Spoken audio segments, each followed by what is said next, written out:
गोदावरी जी कमरे में बैठी सुबह के नाश्ते का इंतजार कर रही हैं। बार बार टकटकी लगाए रसोई की तरफ देख रही हैं। तभी चारपाई पर बीमार लेटे उनके पति नारायण जी कहते हैं, भगवान, मुझे नहीं लगता कि अब मैं बिस्तर से कभी उठ पाऊंगा। कब तक दवाई खाता रहूंगा। वैसे भी बुढ़ापा है। ऐसा महसूस हो रहा है कि अब मेरे जाने का समय आ गया है। तो गोदावरी जी बीच में ही पति को टोकते हुए कहती हैं, आप भी कैसी फालतू की बातें करते हो। जरा सी बीमारी में परेशान हो जाते हो। अरे, मैं आपको ठीक कर लूंगी। क्या ठीक कर लोगी गोदावरी? मायूसी भरे स्वर में नारायण जी कहते हैं, बेटे बहू के घर में समय से चाय नाश्ता तक तो मिलता नहीं है। दोपहर के 2 बजे तक रसोई में टकटकी लगाए हम दोनों देखते रहते हैं। बहू बेटे को जब फुर्सत मिलती है तब हमें खाने को देते हैं। शहर में पूरी तरह से उनके ऊपर ही निर्भर होकर बैठे हैं। ऊपर से मैं बीमार हो गया। यह सब कैसे ठीक होगा? पति की बात सुनकर गोदावरी जी बेटे के पास जाती हैं और कहती हैं, बेटा, बहू ने नाश्ते में कुछ बनाया हो तो खाने को दे दो। तुम्हारे पिताजी की दवाइयों का समय हो रहा है। अगर समय से दवाई नहीं देंगे तो ठीक नहीं हो पाएंगे। तभी कमरे से गोदावरी जी की बहू रीना के कराहने की आवाज आती है। बेटा चिल्लाते हुए कहता है, क्या माँ, पूरा दिन घर का काम बहू ही करती रहेगी क्या? अगर उसने सुबह का नाश्ता नहीं बनाया तो इसमें मुझसे आकर कहने की क्या जरूरत थी? तुम भी तो घर में बैठी हो, जाकर नाश्ता क्यों नहीं बना लेती? आज रीना की तबीयत ठीक नहीं है। इतनी गर्मी में रसोई में खाना बनाकर बेचारी का सर दुख जाता है। इतनी गर्मी उसे बर्दाश्त नहीं होती है और तुम लोग 4-4 रोटियां खाते हो। रसोई में खड़ी खड़ी रीना पसीना बहाती रहती है।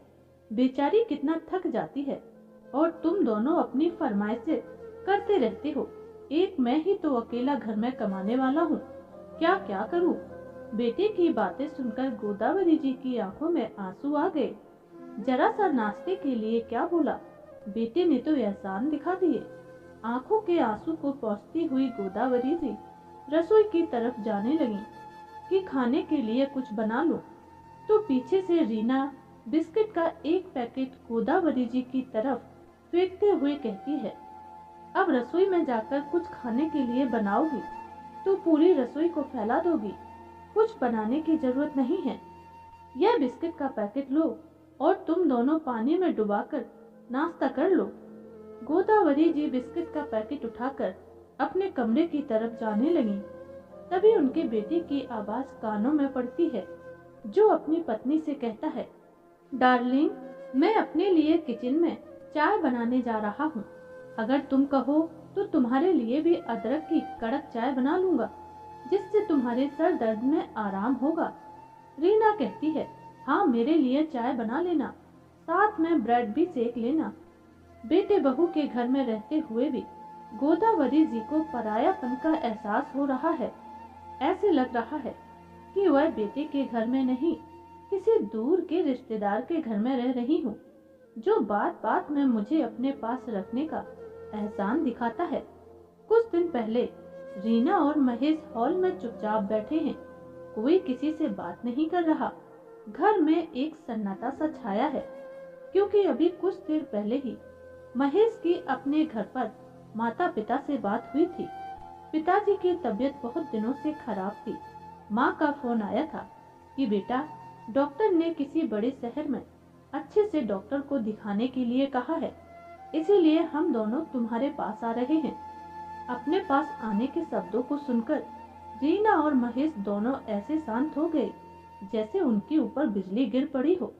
वैसे रीना और महेश को माता पिता को अपने पास आने से मना करना कोई इतना मुश्किल काम नहीं था, लेकिन क्या करें, अभी 2 महीने पहले ही दोनों ने अपना घर खरीदा है। घर को बनवाने में बहुत सारे पैसे खर्च हो गए थे। बाद में उसे अपने पिताजी से 3 लाख की जरूरत पड़ी थी। पिताजी ने 2 महीने पहले ही उसे 3 लाख रुपए दिए थे। अब इतने सारे पैसे लिए हैं तो वह अपने माता पिता को आने से मना भी नहीं कर पा रहे थे, लेकिन उन्हें अच्छा बिल्कुल नहीं लग रहा, क्योंकि वह दोनों अपने पास बूढ़े माता पिता को नहीं बुलाना चाहते हैं। रीना तो साफ साफ कह देती थी कि तुम्हारे माता पिता हमारे स्टेटस के नहीं हैं, पूरे गांव के गवार लगते हैं, मैं उनको अपने साथ नहीं रखूंगी। 4 लोगों को बताने में भी शर्म आती है कि यह हमारे सास ससुर हैं। महेश कहता है, रीना बुलाना तो मैं भी नहीं चाहता, लेकिन अभी मना करूंगा तो माँ को लगेगा कि कुछ दिन पहले हमने इतने सारे पैसे दिए और बेटा हमें कुछ दिनों के लिए इलाज के लिए भी नहीं बुला सकता। दूसरे दिन सुबह सुबह ही गोदावरी जी और उनके पति नारायण जी अपने बेटे बहू के पास दिल्ली आ गए। दादा दादी को देखकर 6 साल का पोता भाग कर आया और अपनी दादी की गोदी चढ़ गया। कभी दादा की गोदी चढ़ता तो कभी दादी की। उसे बहुत अच्छा लग रहा था। तभी रसोई से निकलकर रीना भी आई और फॉर्मेलिटी के लिए सास ससुर के पैर छूकर रसोई में वापस चली गई। बेटा भी ऑफिस जाने के लिए तैयार था। उसने भी पैर छुए और कहा, पिताजी अब आप आ गए हैं, चाय नाश्ता करिए, मेरे ऑफिस का समय हो रहा है, मैं जाता हूँ। इतना कहकर वह निकल गया। रसोई में खड़ी हुई रीना सास ससुर को चाय देकर कमरे में जाकर बैठ गई। किसी से कोई बात नहीं की। गोदावरी जी बेटे बहू के घर में पहली बार आई थी, इसीलिए उन्हें यह भी नहीं पता था कि उन्हें किस कमरे में ठहरना है और कहाँ पर वॉशरूम वगैरह है। पोते से कहती हैं, बेटा वॉशरूम कहाँ है, मुझे नहाना है। 6 साल का पोता शिवम दादी को वॉशरूम बता देता है। नहाकर दोनों पति पत्नी सोफे पर आकर बैठ गए। उनका सामान भी हॉल में ही रखा हुआ है। अभी तक उन्हें पता ही नहीं है कि सामान कहाँ रखना है। सुबह सुबह ही बहू बेटे के घर आ गए थे। बहू ने चाय के साथ 2 बिस्किट दिए थे। अब दोपहर के 12 बज रहे हैं। बहू तो अभी तक अपने कमरे से नहीं निकली। गोदावरी जी बहू के कमरे में जाती हैं। बहू आराम से फोन चला रही है। रीना, जब से आई हूँ देख रही हूँ कि तुमने मुझसे बात भी नहीं की। मैं अकेले हॉल में बैठी हूँ, आकर उससे बात तो कर लो, इतने दिनों बाद आई हूँ। और तुम्हारे पिताजी के खाने का समय हो गया है, उन्हें दवाइयाँ भी देनी है, जल्दी से खाना बना लो। माँ जी बिना पूछे मेरे कमरे में आ गई है, एक बार पूछ कर आना चाहिए। अभी रुको, उधर मैं बाहर ही आ रही हूँ। और हमारे इधर इतनी जल्दी कोई भी खाना नहीं खाता है, हम लोग 2 बजे खाना खाते हैं, अभी 12 ही बजे हैं। और वैसे भी हम दोनों अभी डाइटिंग कर रहे हैं, तो रोटी चावल ही नहीं खाते, कुछ हल्का फुल्का खाते हैं। फिर धीरे से बड़बड़ाती है, अब इन दोनों के लिए मुझे रसोई की ऐसी गर्मी में रोटियां सेकनी पड़ेगी। बहू तुम कुछ कह रही हो, मुझे सुनाई नहीं दिया, जरा तेज कहो। कुछ नहीं माँ जी, तुम बाहर जाओ, मैं आती हूँ। बहू की बात सुनकर गोदावरी जी को बड़ा बुरा लगा कि बहू के कमरे में आने के लिए मुझे उससे पूछना पड़ेगा। बहू से वह कुछ नहीं कहती, चुपचाप से वापस सोफे पर आकर बैठ जाती हैं। रास्ते में खाने के लिए मटरी और खस्ता बनाकर लाई थी, वही अपने पति को खाने के लिए दे देती हैं और उसके बाद दवाई खिला देती हैं। 1 घंटे बाद बहू कमरे से बाहर आई और रसोई में जाकर मूंग की दाल चढ़ा दी, साथ में आटा लगाकर रोटियां सेकने लगी। थाली में मूंग की दाल और 1 रोटी रखकर ससुर जी को दे आई। रोटियां बहुत छोटी छोटी थी और बहू एक एक करके रोटियां दे रही थी। अब नारायण जी और गोदावरी जी ठहरे गांव के आदमी, वहां पर उनकी मेहनत भी ज्यादा होती है, काम भी ज्यादा होते हैं, तो वह रोटियां भी 4 या 6 खाते हैं। और फिर रोटियां छोटी छोटी थी। नारायण जी बहू के हाथ की 6 रोटियां खा गए और जब गोदावरी जी के खाना खाने की बारी आई तो वह भी 4 रोटियां खा गई। बहू को जब रसोई में 10 रोटियां बनानी पड़ी तो वह चिड़चिड़ा गई, क्योंकि उसे रोटियां बनाने में बहुत आलस आता है और उसके सास ससुर तो चावल भी नहीं खाते। अपने लिए तो उसे खाना बनाना नहीं था, सास ससुर के लिए ऐसी गर्मी में रसोई में खाना बनाना उसे बहुत भारी पड़ रहा था। बहुत चिड़चिड़ा रही थी। सबके खाना खा लेने के बाद रीना हॉल में आकर चिड़चिड़ाते हुए कहती है, अब उठाओ इधर से अपना सारा सामान।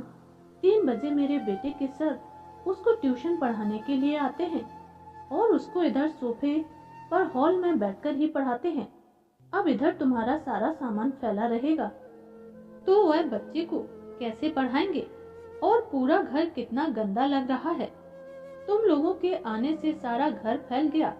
माँ जी, यह छोटे मोटे थैले उठाकर मेरे साथ आओ। और रीना सास को एक ऐसे कमरे में ले गई जहाँ पहले से ही बहुत सारा सामान भरा हुआ था। जमीन पर एक गद्दा पड़ा हुआ है। माँ जी, इसी कमरे में अपना सामान रख लीजिए, इसी में आपको रहना है। गोदावरी जी चारों तरफ नजरें फैलाती हैं। पूरे कमरे में घर की बची हुई चीजें रखी थी। अभी नया घर बना है तो कुछ लकड़ी के टुकड़े, बड़े बड़े कांच, पेंट के डब्बे सभी इसी कमरे में रखे हैं। नीचे गद्दा पड़ा है। बहू, कोई और कमरा नहीं है। इस कमरे में तो हम ठीक से सो भी नहीं पाएंगे। चारों तरफ सामान भरा हुआ है और कितनी ज्यादा पेंट की बदबू आ रही है। माँ जी, घर में 3 ही कमरे हैं। एक मेरा है, एक मेरे बच्चे का और एक कमरा यह है जो मैंने आप लोगों को दे दिया है। इसके अलावा घर में कोई भी कमरा खाली नहीं है। इतना कहकर वह कमरे से चली गई। गोदावरी जी कमरे में अपना सारा सामान रख लेती हैं। पति का हाथ पकड़कर ले जाती हैं। दवाई खाने की वजह से नारायण जी को नींद आ गई और वह सो गए। गोदावरी जी उसी कमरे में बैठ गईं। उन्हें ऐसा लग रहा था कि वह अपने बहू बेटे के घर नहीं, किसी अनजान लोगों के घर आई हैं, जहां ना तो उनसे कोई ठीक से बर्ताव कर रहा है और ना बात। बेटा तो पहले ही ऑफिस चला गया। बहू का व्यवहार तो उन्हें वैसे ही पसंद नहीं आ रहा था। एक पोता था जिसकी वजह से थोड़ा बहुत मन लग रहा था, लेकिन बहू ने उसको भी खींचकर जबरदस्ती कमरे में सुला दिया। घर का सूनापन उन्हें काट रहा था। थोड़ी देर में गोदावरी जी रसोई में पानी लेने के लिए गईं, तो देखा कमरे में बहू अपनी माँ से बात कर रही है। माँ, यह बुढ़िया मेरी छाती पर मूंग दलने के लिए आ गई। मुझे बिल्कुल भी पसंद नहीं आ रहा था इन लोगों को अपने पास बुलाना। और पता है माँ, बुड्ढा बुढ़िया 4-4 रोटी खाते हैं। इतनी गर्मी में उन्हें 4 रोटी बनाकर पसीना पसीना हो गई। पता नहीं इतने बुढ़ापे पर 4 रोटी कैसे खा जाते हैं। फोन पर उसकी माँ कहती है, बेटा तू चिंता ना कर, तेरी सास 4 रोटी खाती है तो तू 4 रोटी के बराबर उससे काम भी ले लिया कर। फोकट की 4 रोटियां मत खिलाया कर। अगर तू उन दोनों को बैठकर खिलाएगी तो उन्हें तो तेरे पास बैठकर खाने की आदत बन जाएगी। मैं कहती हूँ तू आज शाम से ही अपनी 4 रोटियां वसूलना शुरू कर दे। माँ की बात सुनकर रीना खुशी से उछल पड़ती है और कहती है, माँ तुम बिल्कुल सही कह रही हो। मैंने तो इस बारे में कभी सोचा ही नहीं था। मैं तो यही सोच सोच कर परेशान थी कि इतने दिनों तक बुड्ढा बुड्ढी को मुझे सुबह शाम 4-4 रोटियां बनाकर खिलानी पड़ेंगी। गोदावरी जी बहू की बात सुनकर दंग रह गईं कि आज बहू के घर आए हुए पहला दिन ही है और एक बार ही बहू ने खाना खिलाया है। उस पर ही मायके अपनी माँ से शिकायत लगा दी कि सास ससुर 4-4 रोटियां खाते हैं। आंखों में आंसू आ गए। रसोई से एक गिलास पानी लिया और कमरे में आकर बैठ गई। तब तक उनके पति नारायण भी जाग गए। पत्नी की आंखों में आंसू देखे तो पूछा, क्या हुआ भगवान, तुम्हारी आंखों में आंसू क्यों हैं? गोदावरी जी बात को बनाती हुई कहती हैं, मेरी आंख में कोई आंसू नहीं है। मैं तो बस रसोई में पानी पीने गई थी, क्योंकि उन्हें पता था कि अगर अपने पति को बहू की सच्चाई बता दी तो वह अभी के अभी गांव वापस चले जाएंगे और फिर उनके इलाज का क्या होगा। वह तो अपने पति का इलाज कराने के लिए बहू बेटे के पास आई हैं। भले ही बहू बेटे अब कुछ भी कहें, लेकिन मैं अपने पति का पूरा इलाज करा कर ही जाऊंगी। जैसे ही रात का खाना बनाने का समय आया, रीना अपनी सास से कहती है, माँ जी जरा रसोई में आटा लगा दीजिए। और फ्रिज से लौकी निकाल कर रखी है, उसको भी धुलकर अच्छे से काट दीजिए। तब तक मैं भगवान की संध्या आरती करके आती हूँ। गोदावरी जी समझ जाती हैं कि बहू ने उनसे 4 रोटी वसूलनी शुरू कर दी है। पति के इलाज के खातिर गोदावरी जी रसोई में जाकर आटा लगा देती हैं और सब्जी काट देती हैं। जब बहू रोटियां बनाने लगती है तो वह बहू से कहती हैं, बहू, मेरा रात को खाना खाने का मन नहीं है, मैं रोटियां नहीं खाऊंगी। तुम बस अपने ससुर जी के लिए ही 4 रोटियां सेकना, मेरे लिए नहीं। गोदावरी जी की बात सुनकर रीना खुश हो जाती है कि चलो अच्छा है, बुढ़िया रात का खाना नहीं खाएगी, मुझे 4 रोटियां नहीं सेकनी पड़ेंगी। रात तक बेटा भी ऑफिस से आ गया। सभी लोग खाना खा लेने के बाद अपने अपने कमरे में जाने लगे तो गोदावरी जी कहती हैं, बेटा, सुबह ही तुम्हारे पिताजी को हॉस्पिटल लेकर चलना है, तुम कल की छुट्टी ले लेना। तुम्हें तो पता है, एम्स जैसे अस्पताल में दिखाने में पूरा दिन लग जाता है, बहुत भीड़ होती है। पहले भी एक बार गई थी, सुबह से रात हो गई थी। रीना अपने पति की तरफ हंसते हुए कहती है, तुम्हारी माँ तुम्हें ज्ञान दे रही है, ऐसे लग रहा है कि वही सब कुछ जानती हो, तुम्हें कुछ ना आता हो। रीना की बात सुनकर महेश चिड़चिड़ाता हुआ कहता है, माँ मुझे मत समझाओ, मुझे सब पता है, जाओ अपने कमरे में समय से जाकर सो जाओ। गोदावरी जी कमरे में जाकर लेट गईं, लेकिन रात का खाना ना खाने की वजह से उन्हें भूख लग रही थी। अपने छोटे से झोले से वह मटरी और लड्डू निकालती हैं और खाने लगती हैं। नारायण जी कहते हैं, तुम इतनी रात को क्या खा रही हो? अगर तुम्हें भूख लगी थी तो खाना खाने से मना क्यों किया? नहीं, उस समय मेरा खाना खाने का मन नहीं था, पेट भरा लग रहा था, लेकिन अब जब रात के 2 बज रहे हैं तो मुझे भूख लगी, इसीलिए सोचा कुछ खाकर सोऊंगी, नहीं तो नींद नहीं आएगी। तुम सो जाओ, मैं अब शोर नहीं करूंगी। कुछ खाने के बाद ही गोदावरी जी को नींद आई। नारायण जी अपनी बहू के व्यवहार से अनजान थे। वह सुबह उठकर बहू से कहते हैं, बहू, अस्पताल ले जाने के लिए पूरी और सब्जी की आलू की सूखी सब्जी बना देना और थोड़ी ज्यादा सी बना देना, क्योंकि पूरा दिन लगेगा। घर से कुछ खाने पीने का ले जाएंगे तो ठीक रहेगा, बाहर के खाने से तो अच्छा ही है। रीना महेश की तरफ मुंह बनाती हुई कहती है, अब इतनी सुबह सुबह इनके लिए पूरी सब्जी कौन बनाएगा? मुझसे इतनी गर्मी में पूरी सब्जी नहीं बनेगी, तुम ही संभालो अपने पिताजी को। महेश कहता है, क्या पिताजी, तुम भी पूरी सब्जी की बात कर रहे हो? तबीयत तो पहले से ही ठीक नहीं है, पूरी सब्जी खाओगे और खराब हो जाएगी। अस्पताल में खाने के लिए सब मिलता है, उधर कुछ खरीद लेना और खा लेना।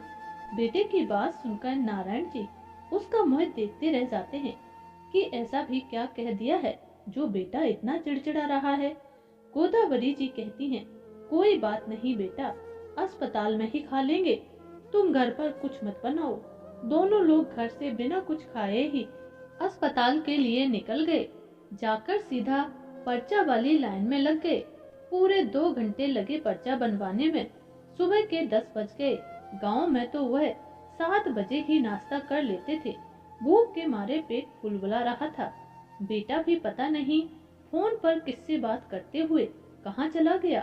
तभी गोदावरी जी देखती हैं कि अस्पताल के बाहर ही एक फल का ठेला है। वह उधर से कुछ फल खरीद लाती हैं और पति को खाने को दे देती हैं, खुद भी केला खा लेती हैं। अस्पताल में दिखाने में पूरा दिन निकल गया।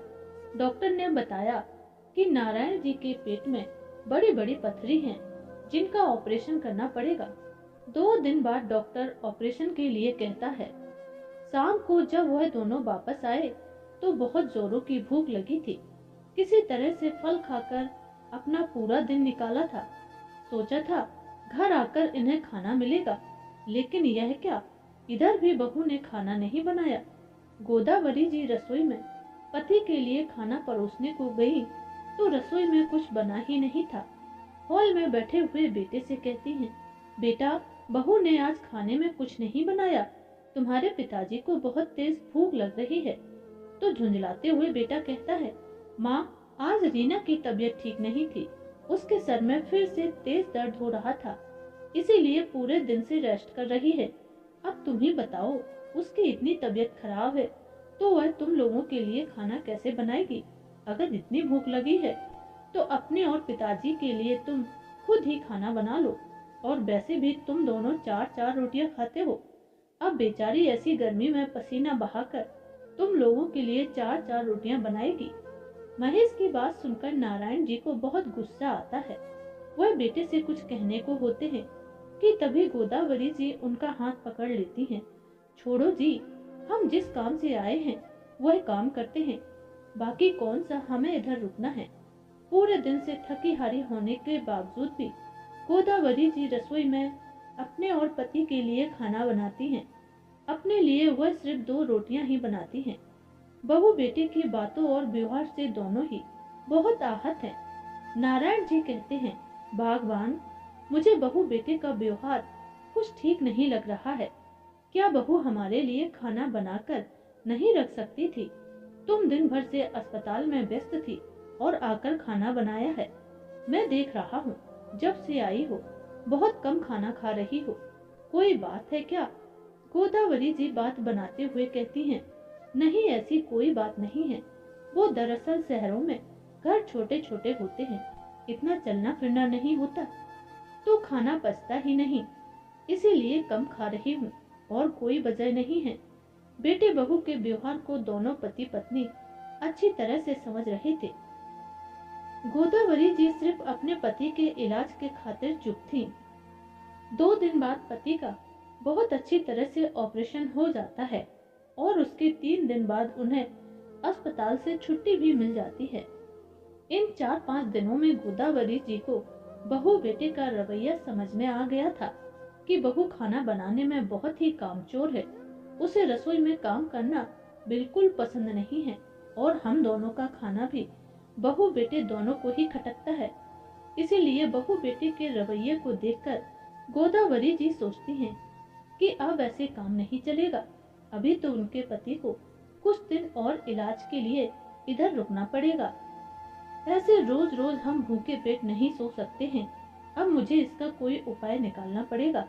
बहुत सोच विचारने के बाद गोदावरी जी आखिरकार अपने खाने पीने का एक रास्ता निकाल ही लेती हैं। दूसरे दिन सुबह जब वह अस्पताल दिखाने जाती हैं, तो उधर से अस्पताल के बाहर मिलने वाले ढेर सारे फल अपने और अपने पति के लिए खरीद लेती हैं और वह सारे फल अपने कमरे में लाकर रख लेती हैं और वही खाती। ना तो खाने के लिए बहू से कहती और ना ही आप खाना बनाती। बहू ने देखा कि आज पूरा दिन निकल गया और सास ससुर ने खाने के लिए कुछ नहीं मांगा और ना ही सास ने रसोई में जाकर कुछ बनाया, तो वह सास ससुर के कमरे में जाकर देखती है कि आखिरकार चल क्या रहा है, यह लोग बिना खाए कैसे रह रहे हैं। तब तक कमरे से बाहर आती हुई गोदावरी जी उसे दिखाई दी तो कहती है, माँ जी, मेरा सर बहुत दर्द हो रहा है, जरा मेरे लिए 1 कप चाय बना देना और साथ में कुछ खाने के लिए भी बना देना। गोदावरी जी बहू से कहती हैं, बहू, तुम तो डाइटिंग पर हो, कुछ खाती पीती नहीं हो और मुझे तो बिना शक्कर की चाय बनानी नहीं आती है।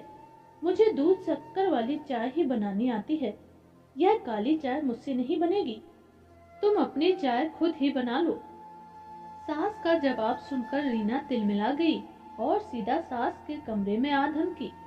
बहू ने सास ससुर के कमरे में सेब, अनार, अनानास जैसे फल रखे हुए देखे तो हंगामा मचा दिया कि तुम्हारे माँ बाप तो फलों पर जिंदा हैं, कितना खर्च करते हैं, फल ही फल खाते हैं। और तो और उन्होंने अपने कमरे में जूस के डब्बे भी रखे हैं, तरह तरह के खाने के बिस्किट रखे हैं। कितना पैसा बर्बाद करते हैं तुम्हारे माता पिता। आज तो तुम्हें उनकी खबर लेनी ही पड़ेगी। हम तो शहर में किस तरह से पैसे बचा बचा कर चल रहे हैं और यह लोग फल में और फालतू की चीजों में पैसा बर्बाद कर रहे हैं। क्या इलाज में पहले से ही पैसा कम खर्च नहीं हो रहा था, जो ये लोग खाने पीने में इतना पैसा खर्च करते हैं। महेश रीना की बातों को सुनकर आग बबूला हो जाता है। माता पिता के कमरे में जाकर देखता है तो सेब, केला, अनार का ढेर लगा हुआ है। और उसकी माँ अनार छीलकर पिताजी को दे रही है। बेटा तमतमाता हुआ कहता है, माँ शर्म नहीं आती है तुम्हें? फलों पर इतना सारा पैसा खर्च करते हुए इतने सारे फल मंगा कर रखे हैं, कौन खाएगा इतने सारे फलों को? हम तो शहर में रहकर एक एक पैसे बचा रहे हैं और तुम इधर इतने सारे पैसे बर्बाद कर रही हो। गोदावरी जी दो टूक सा जवाब बेटे बहू को देते हुए कहती हैं, तुम्हें दिखाई नहीं देता बेटा, तुम्हारे पिताजी बीमार हैं, इसीलिए उनके लिए फल लाए हैं। अभी अभी उनका ऑपरेशन हुआ है, अगर अच्छे से खिलाएंगे पिलाएंगे नहीं तो उनको कमजोरी आ जाएगी। तब तक दरवाजे पर डोर बेल बजती है। रीना दरवाजा खोलती है तो देखती है एक डिलीवरी बॉय खड़ा हुआ है। वह कहता है, इस घर में नारायण जी ने खाना मंगवाया है। यह सुनकर रीना चौंक जाती है। क्या उन दोनों ने खाना मंगवाया है? खाने को देखकर रीना आग बबूला हो जाती है। चिल्लाकर महेश को आवाज देती है, देखो महेश, तुम्हारे माता पिता कितना पैसा बर्बाद कर रहे हैं। अब तो बुड्ढा बुड्ढी बाहर से खाना भी मंगाने लगे। महेश डिलीवरी बॉय के हाथ से खाना लेकर माता पिता के कमरे में गया और तमतमाता हुआ कहता है, यह क्या है माँ, तुम घर में खाना नहीं बना सकती थी जो बाहर से खाना मंगा रही हो? नारायण जी उठकर बेटे के गाल पर एक थप्पड़ लगाते हैं और कान खींचते हुए कहते हैं, कुछ तो शर्म कर ले बेटा, तेरी बीबी 4 रोटी खिलाती है तो तुम दोनों को अखरती है। हम दोनों को 4 रोटियां भी तुम लोगों को खिलाई नहीं जाती, और आज जब हम अपने पैसों से बाहर से खाना मंगाकर अपना पेट भर रहे हैं तो तुम्हें उसमें भी तकलीफ हो रही है। तुम्हें तो शर्म आनी चाहिए कि बहू बेटे के घर में रहते हुए भी मुझे बाहर से खाना मंगाना पड़ रहा है, लेकिन तुम्हें शर्म कैसे आएगी? तुमने तो बेशर्मी का चोला ओढ़ लिया है। अपने फल के लिए और खाने के लिए मैंने तुमसे पैसे नहीं मांगे हैं। पहले तुम अपनी बीबी से 4 रोटी बनवाना तो सीख लो, तब मेरे ऊपर उंगली उठाना कि कितना पैसा खर्च कर रहे हैं। लानत है ऐसे बेटे पर जो अपने सास ससुर को 4 दिन 4 रोटियां भी नहीं खिला सकते हैं। पूरी जिंदगी तुम लोगों के लिए किया है, एक एक पाई बचाकर तुम्हें पढ़ाया है, इस काबिल बनाया है। आज भी गांव में रहकर अपना कमाता हूँ, अपना खाता हूँ, तुमसे नहीं मांगता हूँ, और तुम मुझसे कह रहे हो कि मैं फालतू का पैसा खर्च करता हूँ। बहू बेटे के घर में रहकर ही भूखों मरना पड़ रहा है। अगर तुम्हारी पत्नी और तुम हमें समय से 4 रोटी खाने को देते तो हमें यह बाहर से खाना मंगाने की जरूरत ही ना पड़ती। भगवान, अपना सारा सामान बैग में भर लो, अब हम इन दोनों के घर एक पल भी नहीं रुकेंगे। हम किसी होटल में रुक जाएंगे, धर्मशाला में रुक जाएंगे, लेकिन बहू बेटे के घर नहीं रुकेंगे। पता नहीं क्या संस्कार लेकर आई है तुम्हारी पत्नी अपने मायके से, जो सास ससुर को 4 रोटी भी नहीं खिला सकती है। भगवान ना करे कल को तुम्हारा बेटा भी तुम्हारे साथ ऐसा व्यवहार करे तो तुम्हें कैसा लगेगा? तुम अपने बहू बेटे के घर जाओ और वह तुम्हें खाने के लिए भरपेट खाना भी ना दे तो तुम्हें कैसा लगेगा? गोदावरी जी बैग में सारा सामान पैक कर लेती हैं। गोदावरी जी भी अपने बहू बेटे के व्यवहार से बहुत ज्यादा आहत थीं। जाने से पहले वह बहू बेटे से नाराज होते हुए कहती हैं, बेटा, इस घर को खरीदने में तुम्हारे पिताजी ने 3 लाख रुपए दिए थे। वह सारे पैसे मुझे वापस चाहिए, क्योंकि तुम्हारे पिताजी के इलाज में बहुत सारे पैसे खर्च हो गए हैं। अब हम तुम्हें अपने पैसे नहीं दे सकते हैं। 1 हफ्ते के अंदर मेरे पैसे वापस कर देना। अगर मेरे पैसे वापस नहीं किए तो हमारे पास और भी तरीके हैं अपने पैसे वापस निकलवाने के। अब हम तुम्हारे पास अपना 1 पैसा भी नहीं छोड़ सकते। तुम्हारे जैसी कंजूस और कामचोर बेटे बहू भगवान किसी को ना दे। हम अपने गांव में ही अच्छे हैं। इतना कहकर सामान उठाकर बेटे बहू के मुंह पर दरवाजा फटाक से बंद कर देते हैं और दोनों पति पत्नी स्टेशन के लिए निकल पड़ते हैं। गोदावरी जी और नारायण जी अपने बेटे बहू के व्यवहार से बहुत ज्यादा आहत थे, इसीलिए उन्होंने इतना कठोर निर्णय लिया। वैसे तो उन्होंने सब कुछ अपने बेटे को दिया था, लेकिन बेटे बहू के व्यवहार ने उन्हें अंदर से झकझोर दिया था। इसीलिए गोदावरी जी और नारायण जी डॉक्टर से लंबे समय की दवाइयां लेकर गांव जाने का निर्णय लेते हैं। 3 लाख रुपए वापस करने की बात सुनकर रीना और महेश परेशान हो जाते हैं। तो बातों में थोड़ा सा लचीलापन लाकर माँ का हाथ पकड़कर महेश कहता है, क्या माँ, तुम भी कैसी बातें कर रही हो, और गांव जाने की क्या जरूरत है? अभी तो डॉक्टर ने कहा है कि पिताजी का इलाज लंबा चलेगा, तो आप आराम से इस घर में रहो। और आप पैसों की क्या बात कर रही हो? वैसे भी आपने अपने बेटे को ही दिए हैं, किसी पराये को थोड़ी दिए हैं। और इसमें वापस करने वाली क्या बात है? आप तो छोटी सी बात पर नाराज हो गई। नहीं बेटा, तुम लोगों ने हमारे साथ जो व्यवहार किया है, यह सब उसी का ही नतीजा है। अगर हमारे साथ अच्छा व्यवहार रखते और 4 रोटी समय से खाने को देते, तो हमारा तो सब कुछ तुम्हारा ही था। लेकिन तुम्हारे व्यवहार ने हमें इतना कठोर निर्णय लेने के लिए मजबूर किया है, और एक तरह से यह निर्णय लेकर हमने अच्छा ही काम किया। कम से कम हमें यह तो पता चल गया कि बुढ़ापे पर तुम हमारा कितना साथ दोगे। अब हम तुम्हारी बातों में नहीं आएंगे, गांव जा रहे हैं, लेकिन अगले हफ्ते भर में हमारे पैसे वापस कर देना। इतना कहकर गोदावरी जी और नारायण जी गांव के लिए निकल जाते हैं और गांव में आराम से अपनी जिंदगी जीवन यापन करते हैं, जहां पर कोई बंधन नहीं है, कोई उनकी रोटियां गिनने वाला नहीं है। तो दोस्तों, आपको हमारी आज की कहानी कैसी लगी? अगर पसंद आई हो तो कमेंट करके ज़रूर बताइएगा, और प्लीज़ चैनल को लाइक एंड सब्सक्राइब जरूर कर देना। धन्यवाद।